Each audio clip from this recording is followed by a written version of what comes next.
Miscelânea Histórica.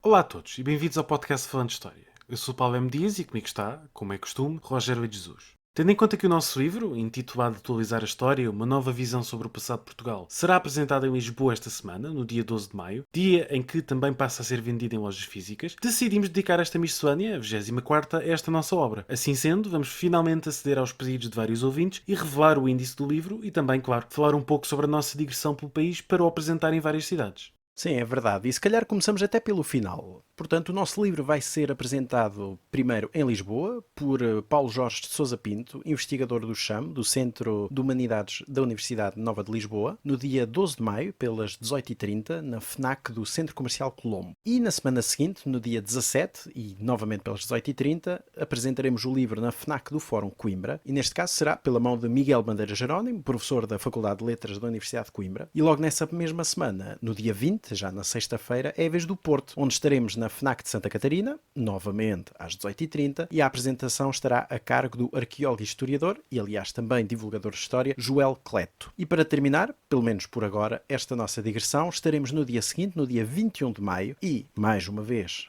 às 18h30, em Braga, na livraria Centésima Página, onde a apresentação do livro será feita pela professora Isabel dos Guimarães Sá, da Universidade do Minho. Portanto, todas estas informações, todas estas datas já estão disponíveis nas nossas redes sociais e também fazemos esta divulgação em paralelo para a nossa newsletter. E como disseste, estas são as datas que já temos confirmadas, sendo que podem vir a surgir outras nos próximos meses. E claro, a razão de ser desta digressão é a vontade de contactar diretamente com os nossos ouvintes, sem os quais, de resto, este livro nunca teria sido possível. E falando nisso, vamos então ao livro em si. Claro, importa frisar, tem por principal objetivo a atualização da história, do conhecimento histórico, conforme ele circula pelo espaço público. Assim, o livro propõe-se a divulgar junto do grande público, dos curiosos e interessados em história, mas que não trabalham na área, a investigação que tem vindo a decorrer no mundo académico, ou seja, nas universidades, há várias décadas. Desde o início sentimos que para criar uma obra que fosse simultaneamente rigorosa e apelativa e que, claro, tocasse nos mais variados assuntos e épocas da história de Portugal, precisaríamos de contar com a ajuda de outros investigadores e historiadores. Felizmente acabámos por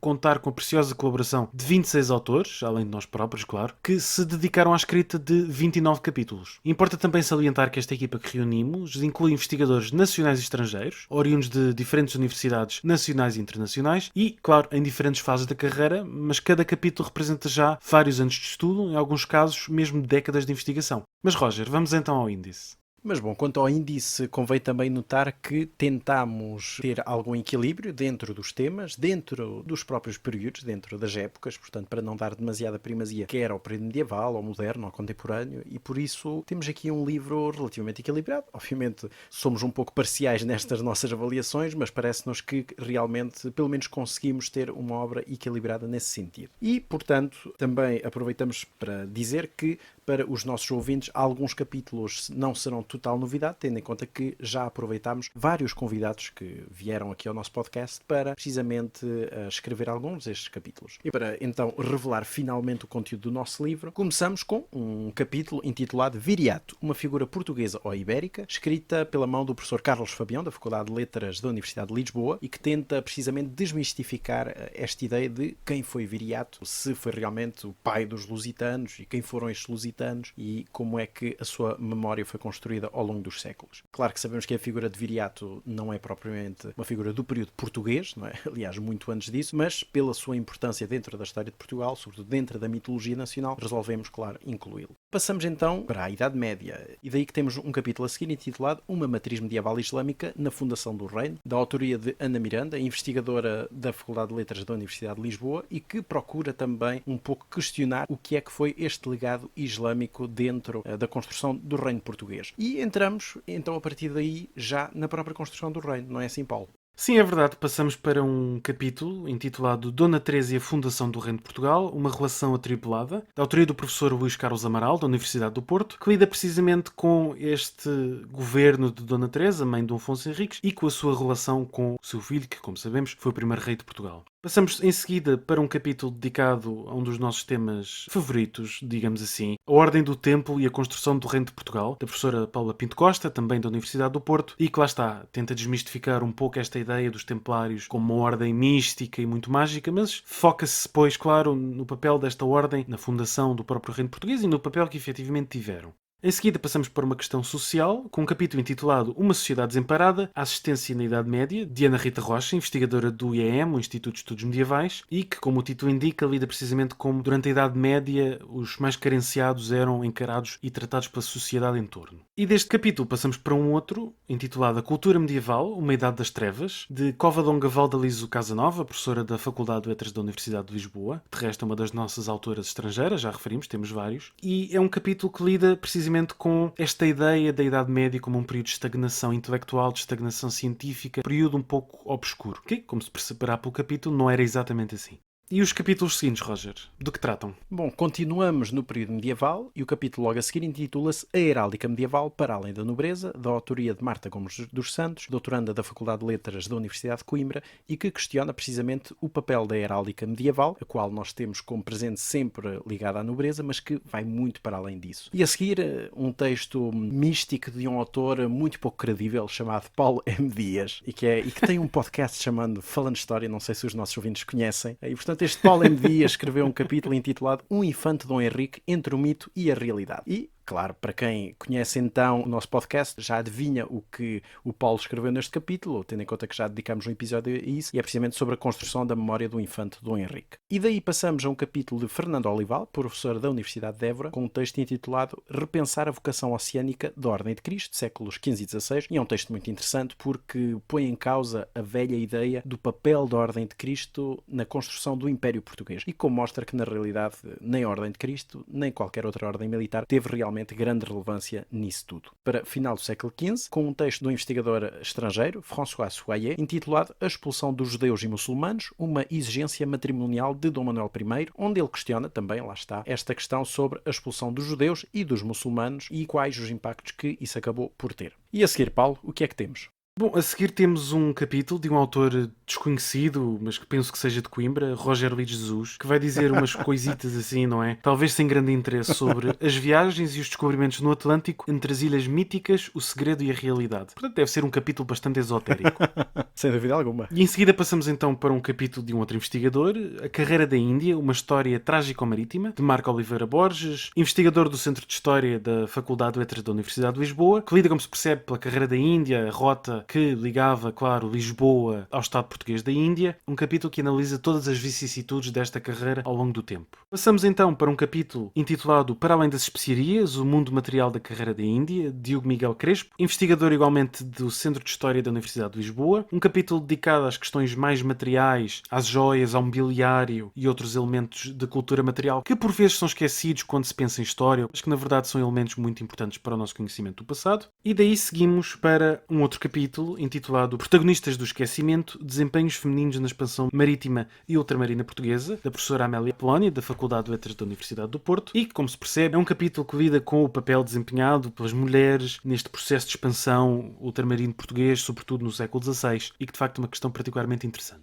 E para não ser eu sozinho a amassar demasiado os ouvintes, Roger, fala-nos um bocadinho mais de alguns outros capítulos. Bom, a seguir acabaste de apresentar, aliás, o capítulo da professora Amélia Polónia sobre as questões das mulheres, precisamente, e o seu papel na expansão, e mantemos estas questões de género para um tema também muito interessante, com um capítulo intitulado O que significava ser homem no passado, masculinidades em perspectiva histórica, da autoria de Hélder Carvalhal, investigador do CIDEUS, da Universidade de Évora, e que precisamente também ajuda a questionar que masculinidades é que foram estas, sobretudo durante o período moderno, e como é que elas evoluíram e como é que devem ser vistas. E daí passamos a um capítulo de um autor que os nossos ouvintes conhecem, Bruno Lopes, com um capítulo intitulado A Inquisição em Portugal, Como e Porquê, que pega também naquilo que ele já falou num dos nossos episódios aqui do podcast sobre qual foi o papel da Inquisição na sociedade portuguesa no período moderno. Daí saltamos para 1578, para um texto da autoria de Luís Costa e Sousa, investigador do CHAM, da Universidade Nova, com um texto então intitulado Alcácer Quibir, o regresso fatal a Marrocos, e que revisita então esta malfadada batalha para tentar perceber o que é que correu mal neste ato de Dom Sebastião. E claro, se falamos de Alcácer Quibir, falamos também de 1580 e da integração da União Dinástica, e então temos um texto de Graça Almeida Borges, docente na Universidade Autónoma de Lisboa, e que aliás já foi nossa convidada no podcast, e que então tem um texto intitulado O Período Filipino, Dominação ou Integração, e é precisamente o que ela nos veio falar aqui no nosso podcast, sobre quais foram as dinâmicas de integração de Portugal dentro da monarquia hispânica. E se falamos também em 1580,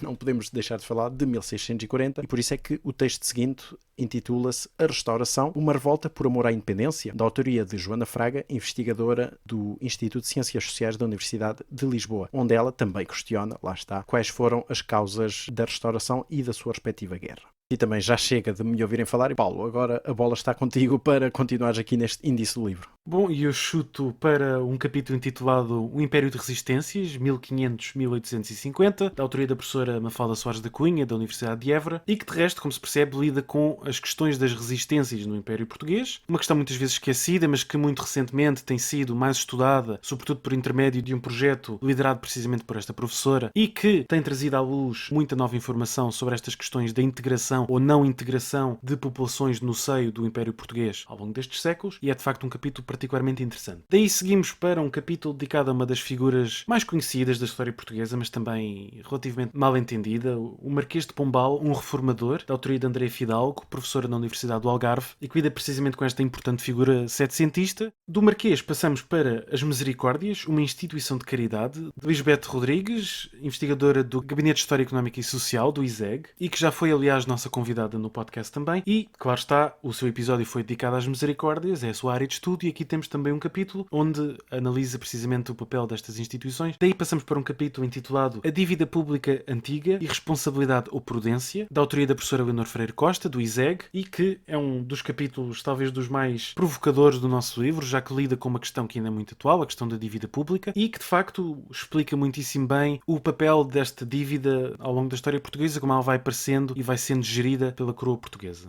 E da dívida passamos para outra questão também particularmente atual, ainda que não tanto em Portugal, que é a questão das fronteiras, neste caso com um capítulo intitulado As Fronteiras Mais Antigas da Europa, da professora Tamara Herzog, da Universidade de Harvard, nos Estados Unidos, e que vai precisamente tocar neste tema de será que Portugal tem as fronteiras mais antigas da Europa? E agora, Roger, para finalizar com os últimos capítulos, passo-te uma vez mais a bola e o palco é teu. Para terminar, dos últimos 5 capítulos, a maior parte são temas nossos conhecidos aqui do podcast. Temos um capítulo intitulado Trabalho Forçado e Escravatura, de José Pedro Monteiro, da Universidade do Minho, que já veio cá falar no nosso podcast sobre precisamente este tema. Seguido de um capítulo intitulado A Agricultura e a Questão da Terra no Estado Novo, Progresso ou Atraso, de Leonardo Abuim Pires, doutorando no Instituto de Ciências Sociais da Universidade de Lisboa, e que aborda precisamente as questões da agricultura e de autossuficiência ou não e do investimento feito pelo Estado Novo nessa área. Seguido precisamente de um outro capítulo, também dedicado ao Estado Novo, intitulado Um Longo Debate Historiográfico. O Estado Novo era um regime fascista, de Carlos Manuel Martins, que aliás foi também nosso convidado no nosso podcast e do qual obviamente retoma um pouco aquilo de que falou aqui. E o capítulo seguinte é de Luís Trindade, o qual foi um dos nossos últimos convidados, com um capítulo intitulado então Agora Já Tu Sabes o que é Ser Português, Ideologia, Cultura e Sociedade no Salazarismo, e que retoma aquilo que veio aqui falar sobre as questões culturais no período da ditadura. E terminamos com um artigo, novamente da autoria de José Pedro Monteiro, e intitulado Como Lembrar o Império, onde o José Pedro acaba também por refletir sobre as questões, as dinâmicas da memória e como elas estão ainda presentes muito hoje em dia. E pronto, aqui está finalmente revelado o índice do nosso livro, que demorou sensivelmente um ano a ser feito, desde a escolha dos temas, à seleção dos autores, à escrita dos capítulos, passando, claro, por todo o processo editorial. Deu-nos muito trabalho, mas sem dúvida alguma que ambos concordamos que valeu a pena. E agora esperamos, claro, que os nossos ouvintes gostem do livro, porque foi precisamente para eles que nós o fizemos.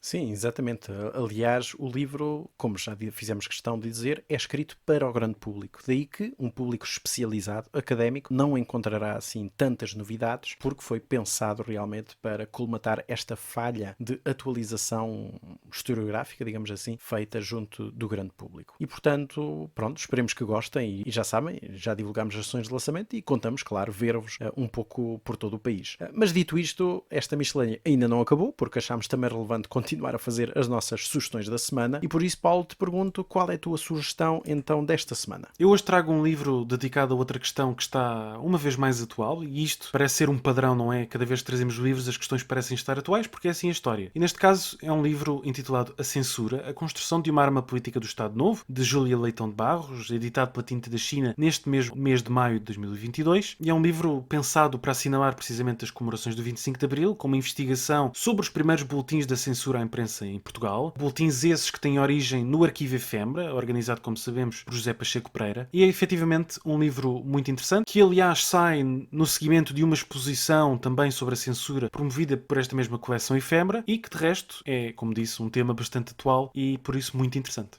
E tu, Roger, além do nosso livro, qual é a tua sugestão para hoje? Bom, na realidade eu não trago uma sugestão, eu trago uma dessugestão, não sei como é que eu vou dizer isto, mas portanto trago aqui, tal como já fizemos no passado, um aviso, não é? E que é um livro que acabou de sair agora, publicado pela Alma dos Livros, intitulado Os Pioneiros Portugueses, da autoria de Edgar Prestage. Ora bem, este livro que sai agora em 2022 não é um livro original, bem pelo contrário, é um livro publicado inicialmente em 1933. Edgar Prestage é uma personalidade conhecida da historiografia e que já morreu há muitos anos atrás, e infelizmente o livro é editado agora, sem qualquer nota, sem nada. Aliás, até se encontra disponível gratuitamente no archive.org e, claro, onde se pode ver os maiores disparados, hoje em dia, que nós sabemos serem disparados, como, claro, referências explícitas à Escola de Sagres. Aliás, a própria imagem de capa quase que remete para essa ideia. É mais um aviso deste panorama editorial português, onde infelizmente se tem vindo a republicar obras muito antigas, sem qualquer nota, sem qualquer contexto, e vendido precisamente como se fossem obras recentes. E, infelizmente, isso não corresponde à realidade e é preciso estar sobre aviso, terem atenção, tentar perceber quem são os autores para se conseguir separar o trigo do joio. E neste caso então não é de todo uma sugestão de leitura, mas mais um aviso para quem vir esta obra à venda.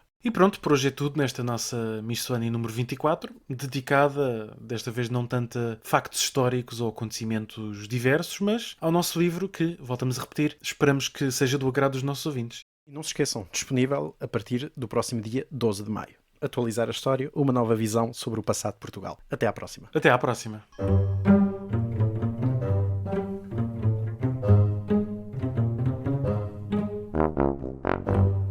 Miscelânea Histórica.